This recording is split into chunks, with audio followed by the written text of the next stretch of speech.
Bueno, buenas tardes a todos. En el día de hoy estamos reunidos no solamente aquí, en la sede del Consejo Directivo Central de la ANEP, sino también a través del streaming de ANEP para participar de una jornada de capacitación y sobre todo de una jornada de reflexión sobre dos temas que para nosotros en el área de segundas lenguas son muy importantes, que son el área de bilingüismo y también el área de translanguaging o como se dice en español, la translengua. Para eso tenemos en el día de hoy a la profesora Cecilia Espinosa. La profesora Cecilia Espinosa se va a presentar ella misma, pero es profesora de Lehman College y también de la City University de New York. Esta jornada ha sido posible gracias a la Embajada de Estados Unidos, que ha sido tan generosa de traer a la profesora Cecilia Espinosa a nuestro país, no solamente para esta ocasión de hoy, sino hubo también una charla el 31 de julio en la UDELAR y también hay un curso que se extenderá toda esta semana en el mismo lugar. Si hay alguien interesado en el curso de la UDELAR, todavía quedan cupos disponibles, así que son todos muy bienvenidos. Así que, sin más, Cecilia, dejamos para que tú puedas contarnos un poco más sobre qué es Bilingual Education and Translanguaging. La va a hacer en inglés a la presentación, pero va a quedar grabada en el canal de YouTube y le van a poner subtítulos si quieren, pero además es muy fácil de entender. ¿Y quieren que les diga algo entre nos? Ella va a hacer un poco de translanguaging, porque va a ir al español en inglés todo el tiempo, porque además Cecilia, su primera lengua es el español. Entonces, ¿verdad, Cecilia? Sí, que vas a ir y volver todo el tiempo. claro que sí. Así que bueno, ejemplo vivo del translanguaging. Cecilia, todo tuyo. Muchas gracias, Aldo, y muchas gracias, Marcela, que representa a la Embajada de Estados Unidos. El título de mi presentación es Bilingual Education and Translanguaging. And I was born in Ecuador. I'm a professor at the City University of New York, Lehman College. I work in the Department of Early Childhood and Childhood, and I teach mostly courses for the bilingual extension. My career started as a teacher assistant, then I became a multi-age bilingual teacher in Phoenix, Arizona, and a director of a dual language program in Phoenix, Arizona too. I have served as research associate in two wonderful projects. One is CUNY NYSEP and the other is CUNY I. CUNY NYSEP is the initiative between New York State and CUNY, and it's an initiative for bilingual education.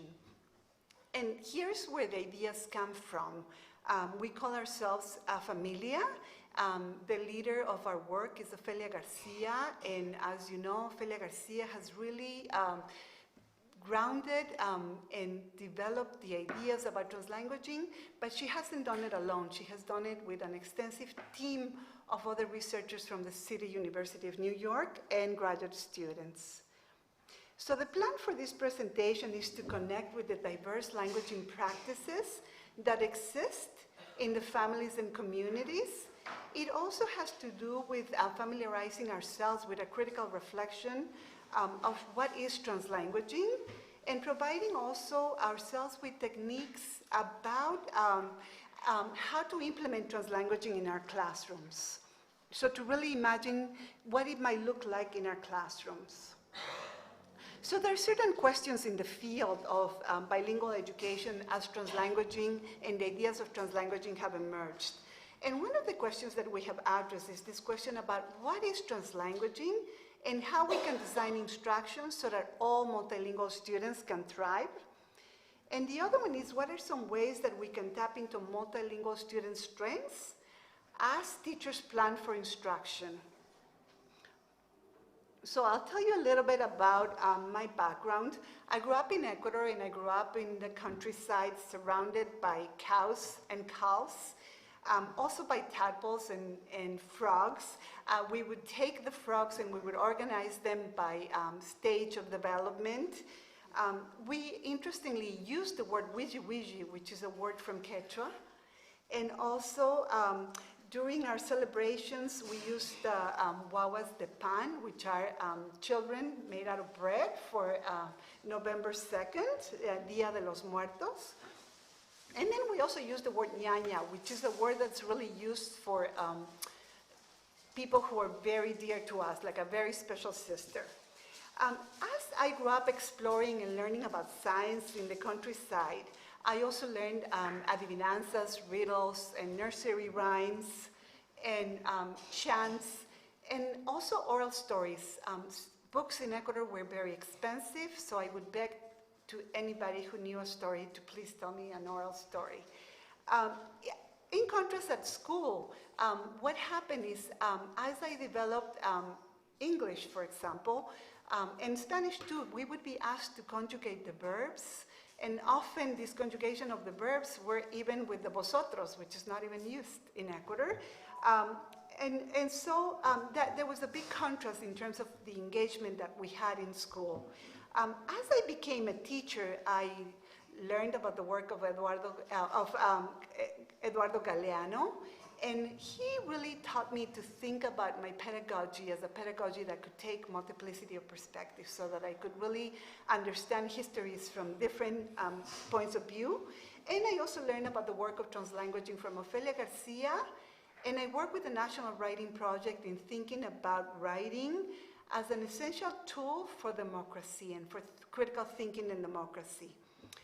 The picture that you see there is of my father with his first great-great-granddaughter, and I know that when he's sharing his words, his first words to her, he's blowing some Spanish in her mind so that she would grow up bilingual, and that's exactly what's happening.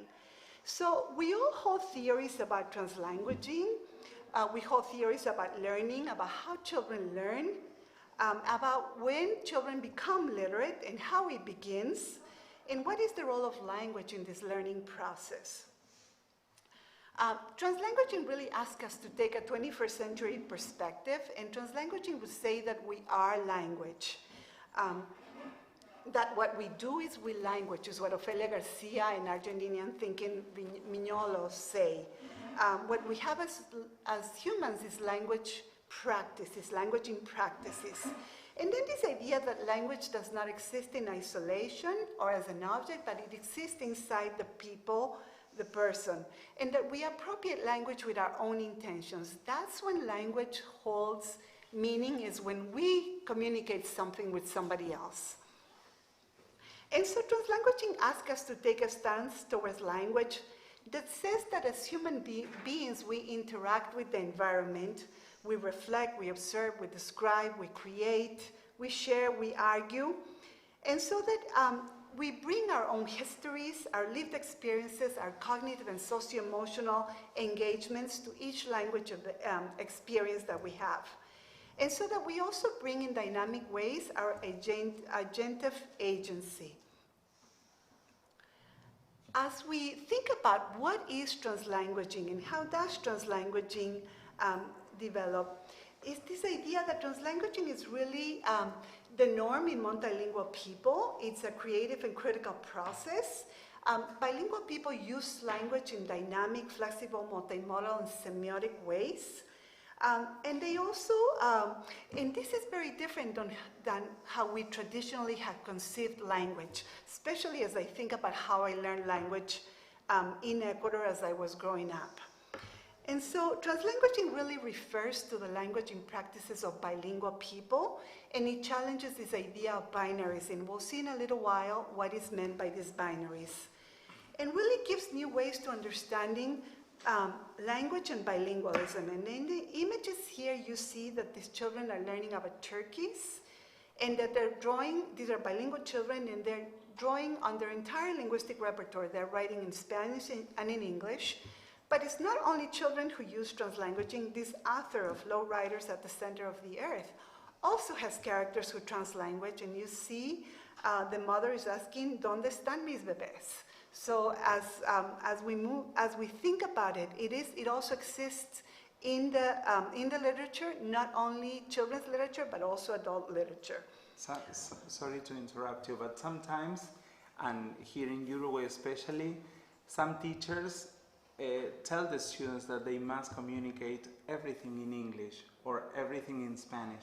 So the idea of translanguaging is challenging this idea somehow, because you use the language that is available for you, because it's easier for you to use that language, right? And more than anything, we have to think about the purpose. So maybe the purpose is a presentation in English at the end, or in Armenian, or in Italian, right, in another language. But the journey of how we get there is important, that in order to be able for the child to achieve depth and complexity of thought, the child needs to draw on their entire linguistic repertoire. Mm-hmm. Even if at the end, they might use only English, for example, mm-hmm. or the other language. So this idea here that the language landscape has certainly shifted. We have a 21st century perspective where we used to think that one language, one nation, right? In Ecuador, people speak Spanish, for example, right? Translanguaging challenges these notions and says that as the banyan tree, for example, the banyan tree, Ofelia Garcia uses this image, and she says that the banyan tree has one central root, and it has many other small roots that develop as the tree grows. And that to be able to really hold its, and in all its strength, the banyan tree needs all its roots. So in translanguaging, we say that the multilingual, the bilingual child needs all of their roots to be able to more fully communicate. Mm-hmm. And so what we would have if we said only do, for example, this understanding about, I'm thinking in Ecuador, volcanoes, for example, only in English right from the start, the child will be able to only provide a very surface level of volcanoes. Mm-hmm. Versus if the child is able to read in Spanish and in English about volcanoes and then create a presentation in English about volcanoes will be a lot more complex. Mm-hmm. And so with this idea also of how the language landscape has shifted, we see here an image of a monoglossic perspective on the left-hand side where we say that the bilingual person has English and Spanish and then they are code switching. Right? And maybe they're code switching because they don't know the word in the other language, not because they can more fully express their meanings. And from a translanguaging perspective, we hold a holistic perspective, and we say that inside the person, for example, in my case, it would be Spanish and English exist. And so it really creates a space for my personal history or for the bilingual person's personal history, their experiences, their environment, to really, really enact in a more coordinated and meaningful way. As we think about how the language education has shifted with this idea of translanguaging, in the past we used to think of languages as autonomous and separate, right? Bilingualism was additive. Sometimes in other countries, the bilingualism could be subtractive. For example, we say to the children, you come to us bilingual, but by the end, you might live monolingual, mm-hmm. right? And so we take their most incredible gift, we take it away. That the bilingual person is two people in one, and that there is an interdependence or a transfer between the linguistic practices, right? Two autonomous separate languages. And that language is neutral. And it's a thing to be had, right? If I could only take all the English that exists outside and bring it in rather than develop it. And then from the present perspective, we say that we have one linguistic repertoire and two named languages. These named languages are named by society. They exist, they certainly have a space. Language is a social practice, and language exists because of human interactions and intentions, right? And through language, we're always in this process of becoming, whether we're reclaiming a language practice or whether we're developing further a language practice, a new language practice. And then the languaging practices are always nested within structures of power. So it means that we don't have English on one side and Spanish on the other side, but we have everything together. And there are moments in which something pops up, like in English, for example, when I'm speaking Spanish, if it is easier for my brain to speak English at one moment, sometimes we learn things in English and not in Spanish, right. And it's difficult to translate, so it's easier to speak English to at that say, moment. Right, to just use to sort of draw on your entire linguistic repertoire, but to use features, because as humans, we know which features we need to use depending on context, right? So for example, at the presentation on Thursday afternoon, I used the features of Spanish, right, for the entire presentation. There was very few features of English or of another language, right? So, but certainly we have those features inside of ourselves. And then this idea that language, because it exists within the structures of powers, can also liberate or it can silence. And so this idea here that translanguage takes the position that language is, that what we are is in language is action and practice, right? And that we're not learning a set of discrete skills, that what we're doing is we're enacting language in practices. And I'm giving you, of course, the context of the United States. And so translanguaging really, to summarize some of these key ideas, is that translanguaging is a 21st century perspective on multilingualism that posits that the language and practice of bilinguals are always heteroglossic, right? They come from different discourses, from different positionalities, and even from different dialects. That language is dynamic, and that really, once again, there is one integrated linguistic system that exists within the bilingual person, right? And that what we have is national languages and the standardization of languages that has existed in many countries. And then this idea that for bilinguals, the language and practices that we hold, the translanguaging, is the norm, right, that we will use. For example, I work with many students from the Dominican Republic in New York, in the Bronx, and there's no better way to say arroz con gandules than just say it in Spanish, right? It's untranslatable.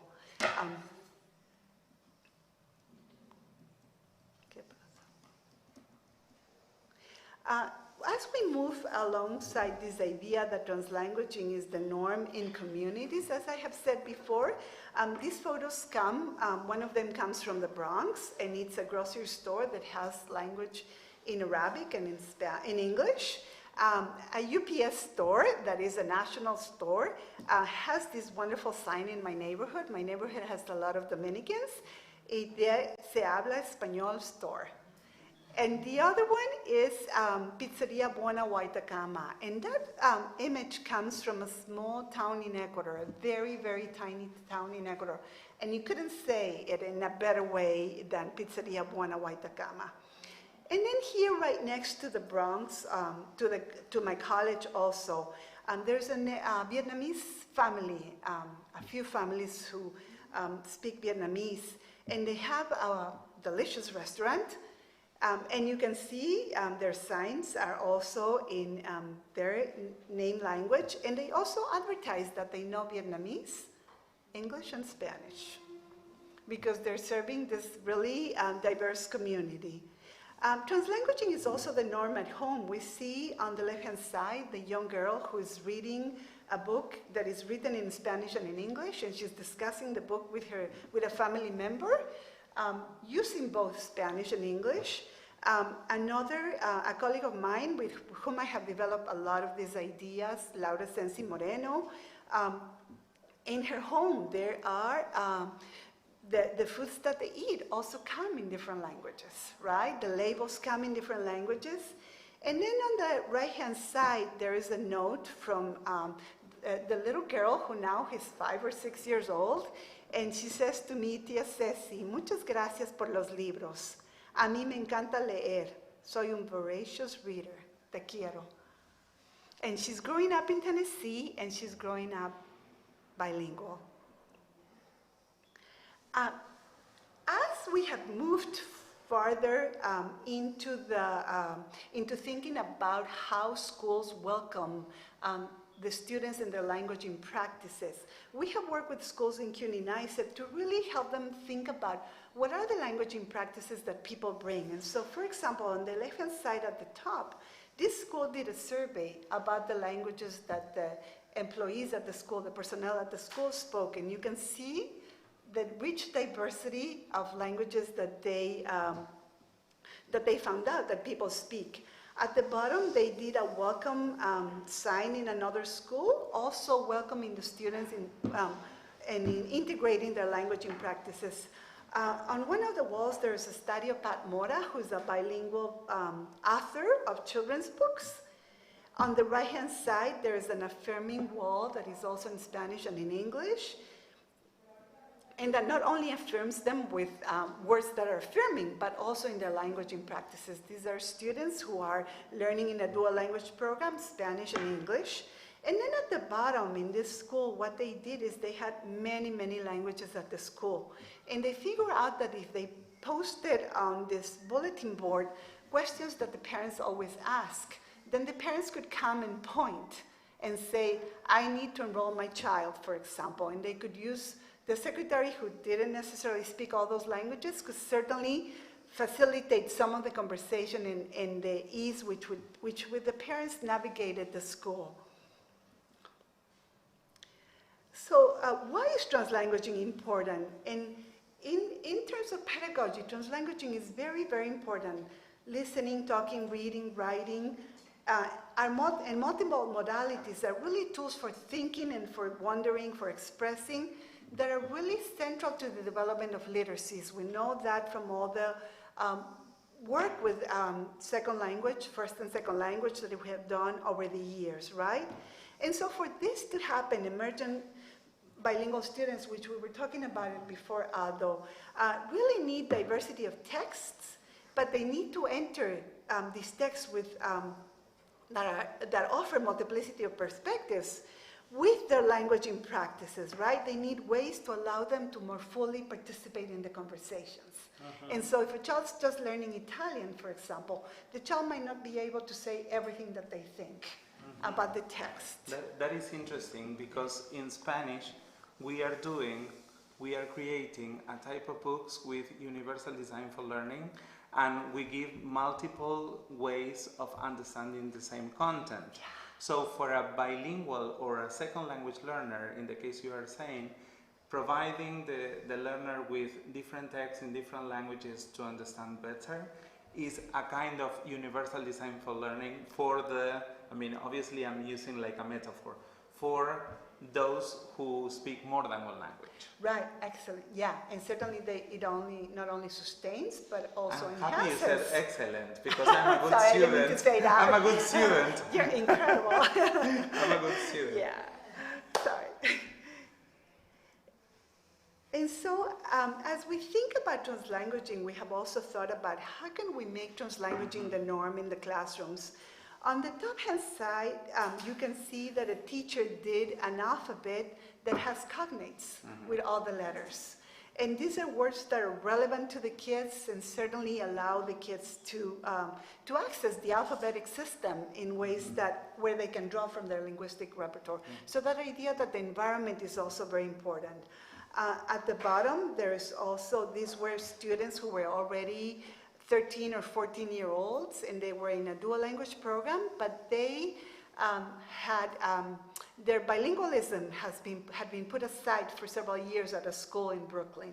And then by 7th grade, they were reclaiming their Spanish, so they were reading texts in Spanish, but writing in English.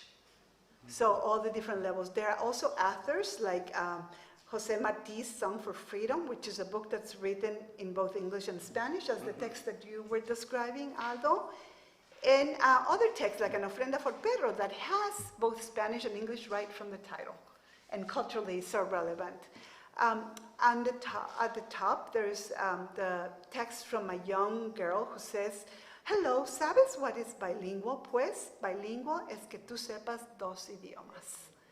And as I was sharing the other day, what's really interesting about this young writer is that she understands that the question marks, for example, in English and in Spanish are a little bit different, right? So she knows the punctuation marks. She knows also to color code the colors.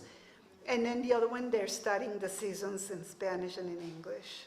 I think that one of the first authors that without calling translanguaging use it was authors from the Chicano movement, and actually, I don't know if you know Gloria Anzaldúa and La Frontera Mestiza, one line in Spanish, one line in English, so that is a perfect example Yes. of what translanguaging is. Certainly, and Ofelia Garcia has certainly been inspired by Gloria Anzaldua's words. And after one of my students, I'll give you sort of like a little parenthesis, one of my students was already in graduate school, and I asked her to compose one of the poem in both English and Spanish.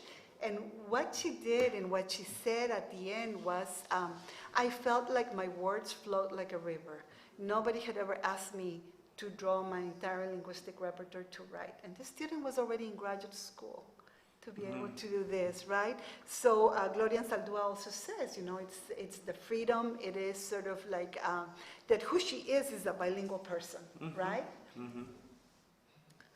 And so how can translanguaging happen in the classroom? Translanguaging can happen in the classroom, first because the teacher is the one that sets the tone and the intention, right? We're language policy makers. We have ministers of education, we have departments of education in New York who tell us some guidelines, but as classroom teachers, we are also language policy makers, and we can open those doors in very genuine ways, right? And set up, for example, the norms in the classroom and say, here we're going to learn, we're going to do different projects in a particular language, but you will be invited to draw on your entire linguistic repertoire to really construct meaning. And so this idea that when this happens, translanguaging can happen between the teacher and the student, between students, right? It always happens. I always observe that a student who might have missed something that the teacher says, asks the other student, ¿qué dijo la maestra? No? And then between the student and the text, right? Maybe the text is in Spanish, like the one example I shared, but they are responding in another language and in the language that has more comfort because the content is complex. It isn't just about conjugating verbs, right? And so it happens as readers and as writers. It happens with school personnel. It happens with family members. It happens with community and its members. And also, as Ileana Rodriguez, Professor Ileana Rodriguez mentioned the other day, that we can forget that the language ecology of the school and the classroom is also very important. Sorry. What? Dale. There you go. Ya vino? Okay. There you go. In translanguaging, labels matter. Ofelia Garcia recommended that we use the term emergent bilinguals.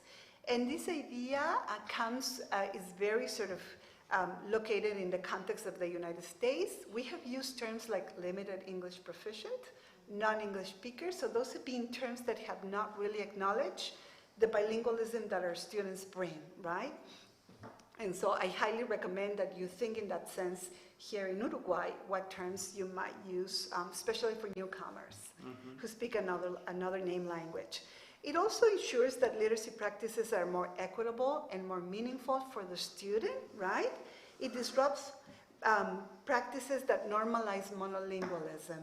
And that is often the case in language classrooms where we say, I want you to use only one of your languaging practices or your languages. And what happens then is that children become used to leaving half of themselves outside the door. And we want the whole child in the classroom. And really, it challenges educators to to build on a perspective of strength and to leverage the students' entire linguistic repertoire to accomplish the goals that we have. And so, now I'm going to move to thinking about teachers knowing students and families. And as teachers, we are creators of knowledge. I always thought of myself as a classroom teacher, as a teacher researcher. I wrote and I presented a lot about my classroom work. But there is a thinker, Maria Lugones, she's an Argentinian thinker, who taught me an idea that I think is very important. She posed this question: how can traveling lovingly can lead us to more deeply understand a child's ways of being in the world, to help us recognize our human capacity more widely distributed, right? And so this comes from the work also of Patricia Carini, a thinker from Vermont, who passed away not long ago. And then this idea that what does it mean then that we attend to the emergent bilingual child in action and in motion, right? that we tend to this child's interest, ways of thinking and knowing. And so what happens when there is a student that we might not know very well, right? As we think about translanguaging, we think about how important it is that we get to know our students and their communities. So we need to think about what we know about students' languaging practices, their language abilities, their family literacies, their histories, all aspects of the child, right? What interests the child? What are the child's ways of making sense of the world? What are the child's relationship with others in the school and in the classroom, in the community? How does the child move around the classroom? What are the child's physical presence and gestures? And what are the child's disposition and temperament? And so Patricia Carini, with this idea of looking at children from a perspective of strength, says, I'm going to have to read this quote. What I want to say is that it takes vigilance, hard, recursive work, and it takes educating ourselves in the larger sense of the word to keep alive this awareness of human complexity. It takes an active attunement to the fullness passion in each person, to the driving desires of each person to make and to do, and to the strong basic need of each of us and all to be valued and be valuable. So that idea that as teachers, we also, I know we ask ourselves, who is this child in this classroom, right? I might be teaching a language, but also who are the people that are in my classroom? And so I'll give you one example. Nina Tuapanta is a student in a classroom. Some of her interests are cooking, bugs, insects, and she loves stories. She speaks Spanish, Quechua, and is learning a little bit of English, right? So as I think about her languaging practices, I know that she has strong connections to plants, particularly edible plants and medicinal plants, and she also has ecological questions, right? So as teachers become creators of knowledge, and they center their practices on the students that they're working with, their families and their communities, and they take this perspective of strength, these are teachers who really orchestrate knowledge about children, child development, curricula, multilingualism, learning, families and communities, pedagogy, and also of observation as a powerful tool for learning about children. And what they do, as this image shows, is they create new life. They breathe new life, something new. And you see here the student in Laura Sensi Moreno's work created an image of herself as a portrait, and then the subway maps. Another way of thinking about, and very much in continuity with what we're saying, is this idea of fans of knowledge. And this is a term that was coined by Arizonian researcher Luis Moll and his team. And what he says is that families bring an abundant knowledge of schools to school, and that often this knowledge is not recognized by schools, and that for some families it's even rendered invisible or non-existent, right? And so it's learned at home and in the community in informal, experiential, cultural, and really have a purpose for the setting, right? Luis Moll talked about a family who knew, for example, how to make candy in Tucson, Arizona. And so the teachers started inviting the families, and they learned all the science and all the work that was behind this business of making candy. And so at a school where I work with CUNY NYSIP, there was a classroom project that the teachers designed. The teachers didn't know a lot about plants. The parents were from Guatemala, and they came as experts. These were the parents who took care of the yards in this community, and they supported the teachers throughout the project. They created a garden. A strong partnership was created that was more equitable, and the relationship between the schools and the parents radically shifted, right? The parents taught the teachers, and the teachers and the children learned also about what these particular plants needed, how to care for the plants. And then translanguaging was key to this project because the parents spoke mostly Spanish, and the teachers But you know, this also happens here in Uruguay, Yeah. because we have a lot of immigrants Yeah. to Uruguay that don't speak Spanish, and sometimes they are great in mathematics, they are great in IT, but since they cannot communicate in the target language, then they believe that they are not able, and some teachers believe that since they cannot communicate, they don't know how much they know about the subject matter. So that is a great example of how you can match the content plus the language. Right, and then invite the parents into the school, right? Exactly. As you say, Yes. and really, and not often we invite parents, especially parents who might be newcomers to a country or parents from a different socioeconomic setting, where we think we have to train them or we have to, and yes, that's important, right? But here they're coming to also to share with us their knowledge. And so in another school, this happened in my classroom, we were studying about the Arizona desert, and I was a complete outsider to the beauty of the Arizona desert. And a grandparent came to the classroom and said, I know a lot about medicinal plants from the desert, and I also know how to cook nopales. Mm-hmm. And so we learned along the Nopales idea.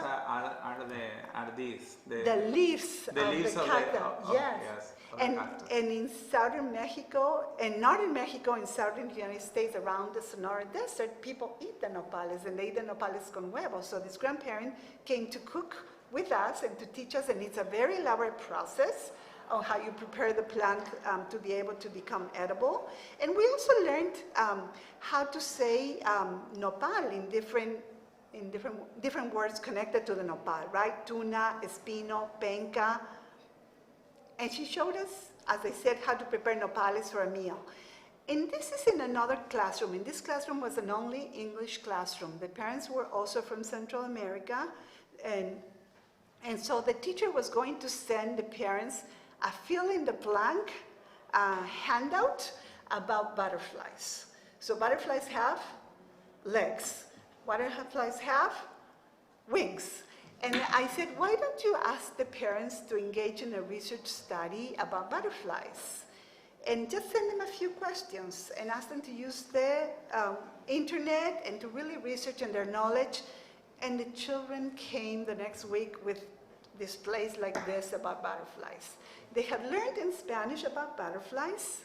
The final presentation was going to be in English, but they, for the first time, felt free to talk about their knowledge about butterflies, right? So this is really a wonderful way of sort of capitalizing on this knowledge the parents bring. We are engaged in a digital literacies grant at CUNY.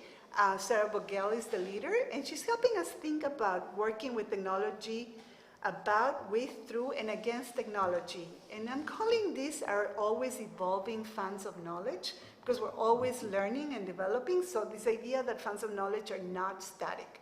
The idea here is to help teachers develop their understanding of technology, and also to integrate digital literacies into their classroom. And so why funds of knowledge, and what are the benefits, right? The quality of the conversations between adults and children are richer. There's a lot more the complexity of the conversation if the parent is teaching the children about the butterflies than just two legs, right? Fill in the blank. It's genuine sharing of knowledge, right? There is also purposeful, relevant, and meaningful learning, right? It's part of life often. And also parents are passing on their cultural traditions. If a parent is from Mexico, for example, they could share about the monarch butterfly and the trip that the monarch butterfly takes to New York, for example, right? And then it affirms ways of knowledge that communities have, right, that already exist. And as I said, it's never static. Mm-hmm. And so how can translanguaging look like? What are other ways to think about translanguaging in terms of culturally and linguistically relevant ways? And we were talking about some wonderful texts that you have developed here, all of you have developed here in Uruguay. About yes, all the responsible here. About children learning English, but in the context of Uruguay, right? Yes. With characters from Children, Uruguay. Adolescents. And we use a lot of translanguaging. powerful and wonderful Yeah. idea. I can't wait to see them. Okay. Yeah. And so in this classroom, this is a school, Dos Puentes in Washington Heights. The assumption was that the community might speak mostly English and Spanish. The children went outside with the teachers, and they did a study of the language and practices of the community. And so they also studied the language and practices of the families here, right? And as the children developed further, they discovered that they had other languages in their practice. They also created this dialogue to learn about the craft of dialogue. And so in this dialogue, one of the members in the store says, a lot of children came. And the other person responds and says, tenemos que hacer muchos tamalitos, pastelitos. Sí, we have to make más pastelitos. Más pastelitos. In this others, a different school, the second graders, what they did was the Bronx has an interesting narrative, and it tends to be a negative narrative, often portrayed by the media. The Bronx has many beautiful spaces. These children are studying in the Bronx. And so their question was kind of like universal design for learning. How can we as photojournalists persuade others about the beauty of the Bronx? And children took different parks, and in groups they studied Crotona Park, for example. These presentations were in English, but what they did was their discussions were also in Spanish. And since it's a dual language program, they also presented in Spanish. This school is deeply committed to the well-being of the Bronx. So in another classroom, they're studying the ecology and caring for the Bronx River, right? And so they're thinking about what animals do they want it safe. The Bronx River has been a river that until recently, it was very uncared for. And now many communities are caring for it, and life seems to be coming back. In fact, in this school, in the first grade classroom, the children get the eggs of trouts, and they take care of the trouts throughout the year, learning about water and learning about the needs of animals, and then they release them. They cannot release them yet in the Bronx River. They release them somewhere else, but they're planning for this, right? As the children are preparing their studies about animals from the Bronx River, and so they're reading books in English and in Spanish, right? That idea, depending on the purpose of what they're in the language of their presentation. In 5th grade, they had to study government, so they were studying about democracy, and once again, they're drawing on their entire linguistic repertoire to think about the needs of the Bronx and how they can impact policies in the Bronx. In this case, what they want is more equity in the parks in the Bronx. They wanted the parks in the Bronx to be as well cared as Central Park and other parks. And they get a lot of really good attention. In another school, there were a lot of issues about bullying, and the signs that were posted in the walls throughout the school, the posters that they brought were only in English. So the children said, why can't we have some signs in Spanish too? So they designed the signs in Spanish, transforming the language ecology of the school, and also having a reason and a purpose to draw on what is called their heritage language. Translanguaging can also be used as a craft for writing. In this case, this work comes from Laura Sensi Moreno, my colleague. This student is learning about why authors might choose to translanguage, right? And so as they're doing this, I wanted to share with you an example, Dumplings for Lily by Melissa Iwai. It's a story that takes place in an apartment in New York City, and families who speak different languages, as is the norm in New York City, live in this building, and they are out of cabbage. And so the little girl has to go to the different floors to get cabbage, and throughout that, they're using sort of the languages of the particular families who live there. This is a book that earned a lot of awards and recognition. And so as we work with children's own writing, and we help them think about how is it that authors craft their language and their text, in this book, The Words We Share, which is a Canadian book, the child realizes that the child used to see the father as a non-English speaker. In reality, the child speaks another language, Hakka, beautiful, and also Mandarin, right? And so as the child gets in a little bit of trouble trying to help a neighbor to translate, she realizes that the father is multilingual. And so the languages are crafted in a beautiful way in this text, and the idea here would be to help the children notice how is it that the author used these crafting techniques, and then how is it that they can integrate translanguaging into their own writing as the norm, if it's needed, right? And then translanguaging also exists across and within languages, as I shared before. I grew up with Quechua languages. In Mexico, Nahuatl is also mixed with Spanish, right? And then within Spanish, as a name language, we have papalote, cometa, and the many different ways in which this word is used in different countries, right? ¿Cómo se dice en Uruguay? Recuérdame. Cometa acá, Acá. pero se dice pandorga en el interior del Pandorga país. en el Sí. interior. So even within one country, there are different ways of saying. And then the last chart has to do with cognates as another wonderful way, particularly when doing science and mathematics, that teachers can help the children think about the similarities of the languages, right? Sort of thinking about metalinguistic awareness.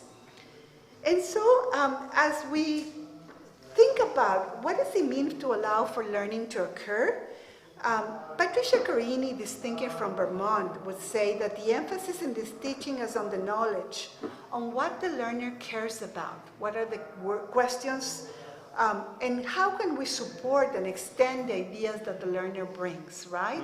That it has to be really about rich content, and that really we need to provide media and materials for the children to be able to access that, their interest really, and to give shape and form to what is it that matters to them, alongside the national curriculum, the local curriculum, and all the mandates.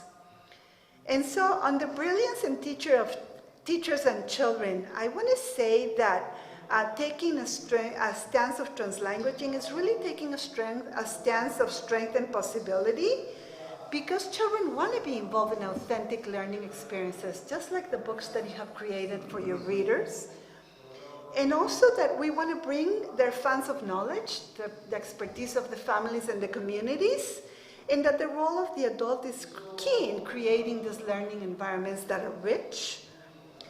And that we also want them to feel really a lot of pride. Sometimes children, especially newcomers, might be very shy about their languaging practices, right? And so opening up those doors of possibility. También hablábamos el otro día en la otra charla ¿Sí? de cómo el translanguaging, perdón que voy al español porque el ejemplo es en español, pero cómo el translanguaging a veces se daba en comunidades latinas en Estados Unidos. ¿Te acuerdas que estábamos hablando de, por ejemplo, porque si yo tomo una palabra del inglés sería un borrowing, ¿verdad? Lingüísticamente. Pero pasa muchas veces que la tomo traducida al español y ahí sería translanguaging. Entonces yo planteaba el ejemplo de cuando en Estados Unidos se dice te llamo para atrás, por ejemplo, que es I call you back, o cuando se dice tengo una troca, que es I have a truck. Entonces esos ejemplos también tienen que ver con este uso de la lengua en inglés, pero también en español. And of the bilingual students who are growing up bilingual in the United States, right? They didn't come like me when I was 18 years old. They're growing up with bilingualism as the norm, right? And certainly and that idea also, Aldo, you reminded me that language is never static. It's always changing and shifting, and it depends on the communities, right? And so key ideas to sort of think about is that translanguaging begins with the person. So what Ofelia Garcia taught us, and what she always did, was that this idea that we needed to start paying attention to what people are doing with language. Not necessarily with the languages outside of the person, right? It starts in the community where it can be the norm, as we saw the examples. And I've been taking wonderful examples of Montevideo. I just don't have them for today, where translanguaging is happening in the stores.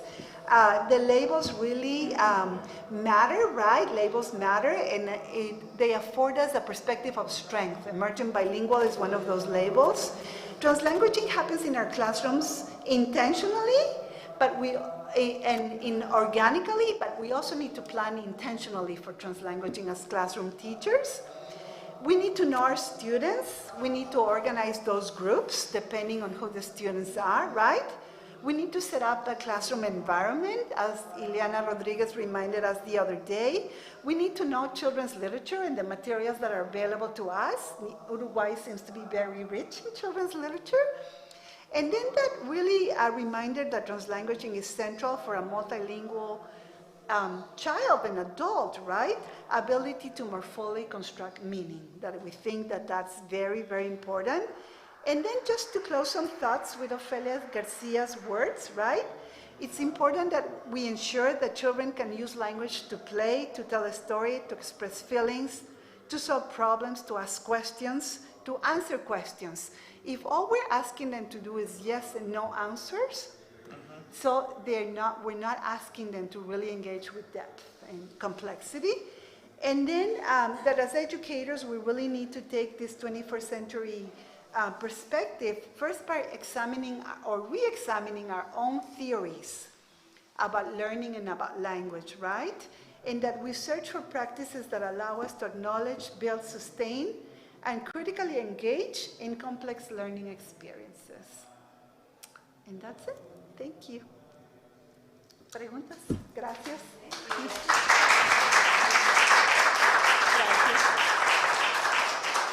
Nos quedan unos minutos. ¿Tenemos alguna pregunta? Do we have any questions? ¿Del streaming? No sé si en el streaming hay alguien que esté haciendo preguntas.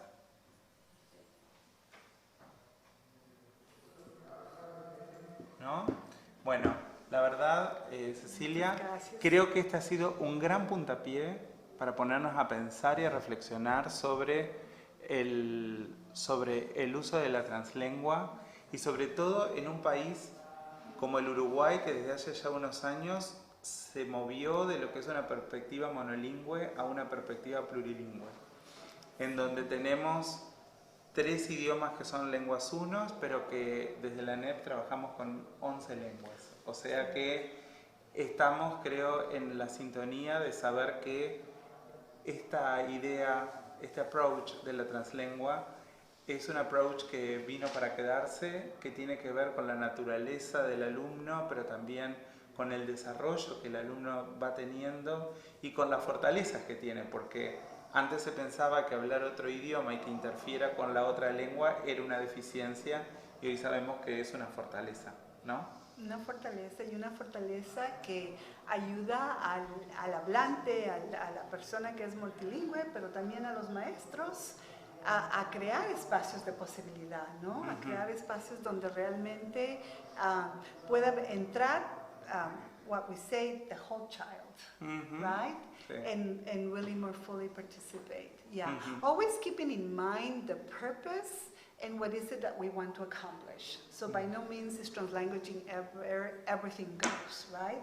The teacher uses it in very intentional ways. Bueno, muchas gracias a todos los presentes aquí en la sala, a los que están a través del canal de YouTube y los invitamos a todos a comenzar la reflexión.